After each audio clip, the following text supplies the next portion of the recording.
Now, if you've ever been to Paris, you might have stopped by Shakespeare and Company. It's part bookstore, part lending library, and part literary flophouse.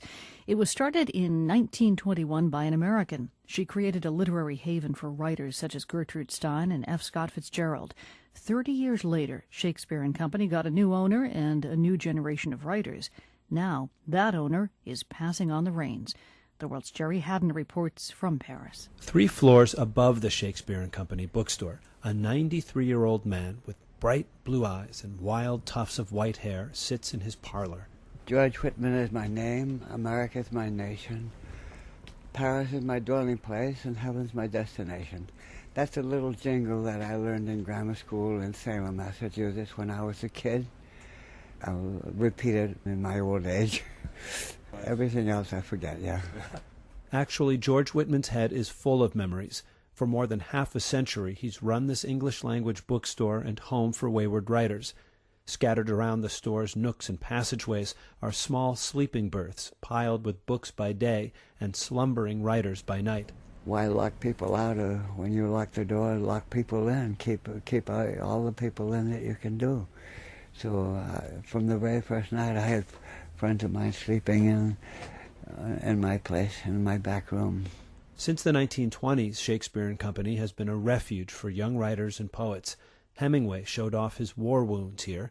Allen Ginsberg howled for crowds gathered out front. Young writers here today dream of joining their ranks. I do not debate the day's dissonance, but the places where the waves gather. Engine revolutions humming tunes in B-flat minor. Pianos playing in far-off rooms. That's 23-year-old poet Terry Andrew Craven from Leeds, England. During the day, Craven explores the store, reading and writing. At night, he sleeps on a wooden bench among the children's books. It's one of those like urban myths, isn't it? Like you hear sort of through the grapevine that a bookstore like this exists, but then you sort of come here and I think it was Henry Miller who described it as a wonderland. It is a bit like a wonderland. You sort of walk in, it's a gold mine of books. Many book buyers say the same thing. My name is Loman Conway. Yeah, I'm from Sligo in the northwest of Ireland. It's like a sort of an Aladdin's cave of books, isn't it?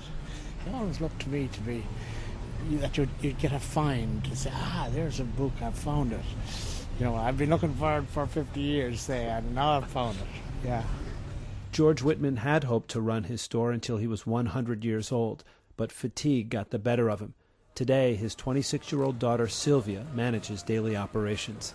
Yes, I was born just across the river in the Hôtel Dieu, just a stone's throw away from the bookshop. I spent a lot of time here as a child in the bookshop, which is really a wonderful experience because it's very theatrical here. So as a child, it's kind of fits into all those magical fairy tale ideas of bookshops. Sylvia became interested in theater as a career. She went to England to study. Then a few years ago, she says she came back for a visit to help out her father around the shop.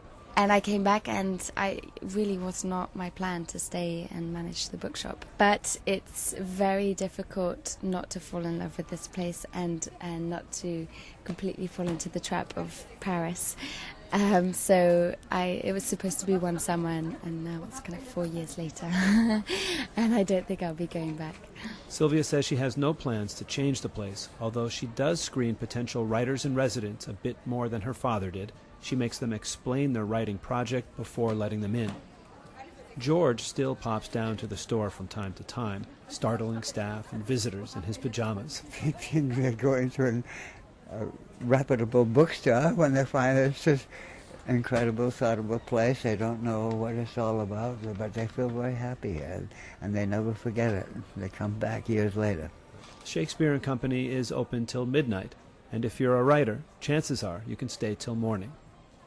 For The World, I'm Jerry Haddon, Paris.